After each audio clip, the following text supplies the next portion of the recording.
Hello friends, welcome back. This is Jenny from Polly's Paper Studio. Today I'm creating a very easy pocket folio with the brand new Flawless collection from Authentique paper. So stick with me and we'll make this together. Here's that great collection from Authentique paper. This is Flawless and it is celebrating all things girly. Has beautiful pattern paper, vintage images, and some great plaids. I'm pairing it with Sandy Beach.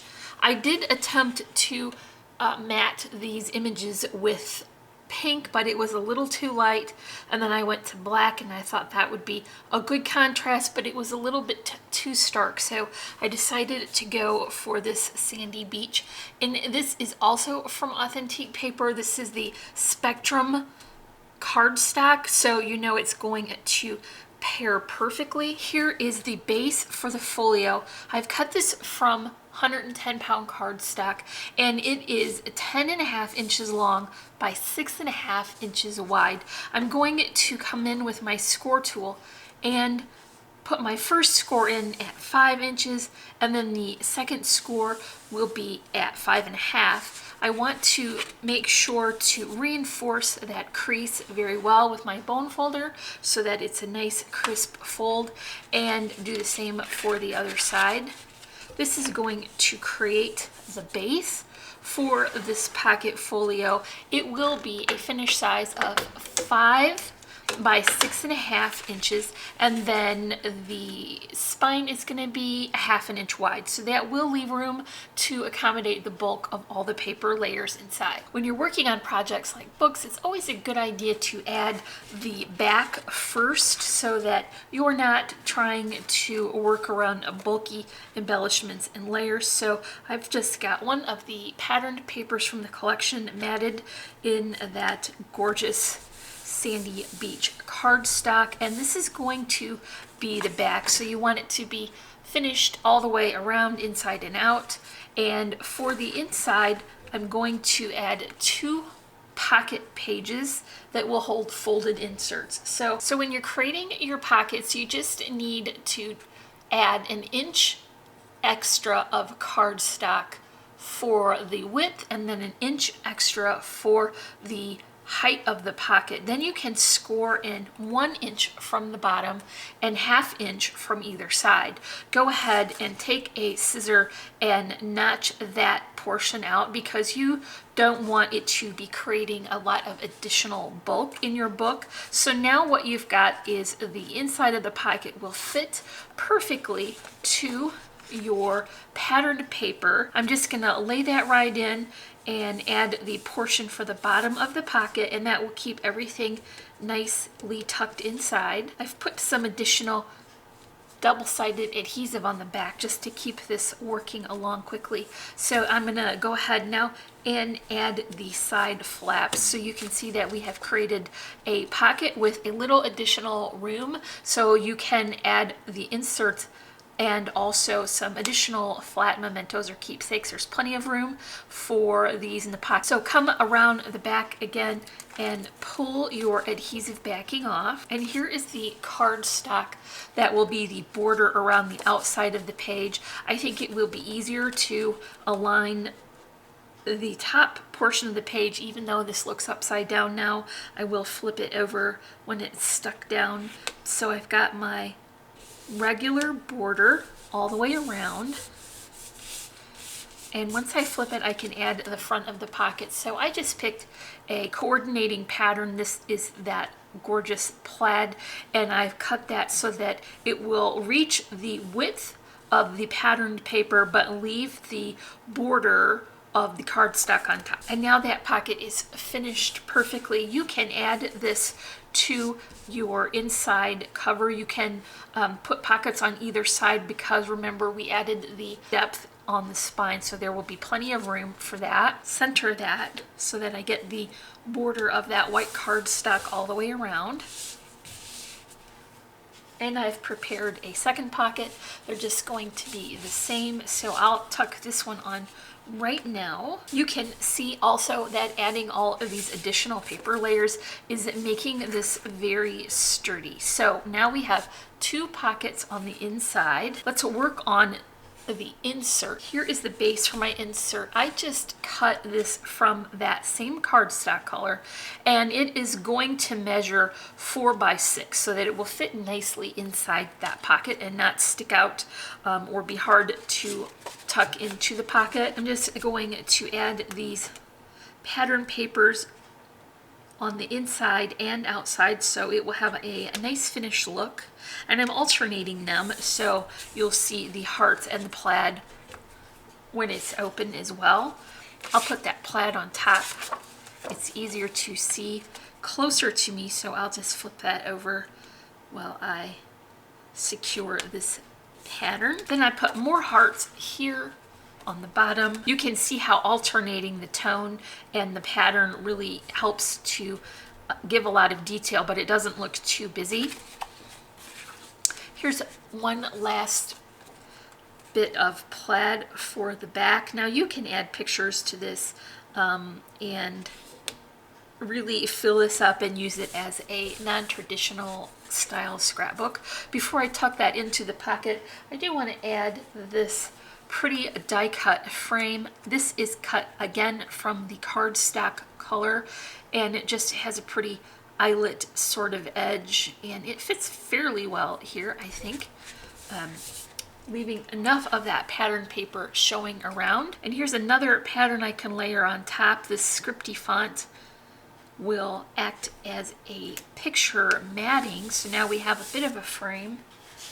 And I've got one of the pieces from the die cut page, so this is just a small rounded edge square with a pretty doily that reminded me of the edge of my die cut. I want to use this as a tuck spot here, so I will only secure it at the bottom so a picture can be slid behind it. You'll get a nice finished layered look that way. And because it's only going to be secured in a small area, let's add that with a little bit of this wet adhesive just for extra security, but too much that it squeezes out. Then I'll just secure that right here on the bottom, and that will be a nice extra detail. With this Tombow, it's a good idea to give it a little pressure and wait for it to set up. For the front of this side of the inserts, I cut one of the journal tags out, and really for this particular one I only loved that lace. I didn't want to use this image in this project, so I'm going to add this to my cardstock border, and this border I've layered on some foam for the back so I can begin to build that dimension. I'm going to place it right here in the center and then top it with a portion of one of the other cut aparts. I think this is very sweet, and it has beautiful stylized flowers, so it has a nice extra detail, and the colors match fairly well, so it isn't really noticeable that they come from two separate tags. So here is my insert for the left hand side of the page. That just tucks in nicely. And here is an insert for the right hand side, so it's basically the same. I just switched out the top to add a second picture frame and tuck spot, and this will go right here on this side. So when this is closed, you can see that it does fill up that 1/2 inch very nicely, and it will keep this book from getting misshapen because it does fill in that space.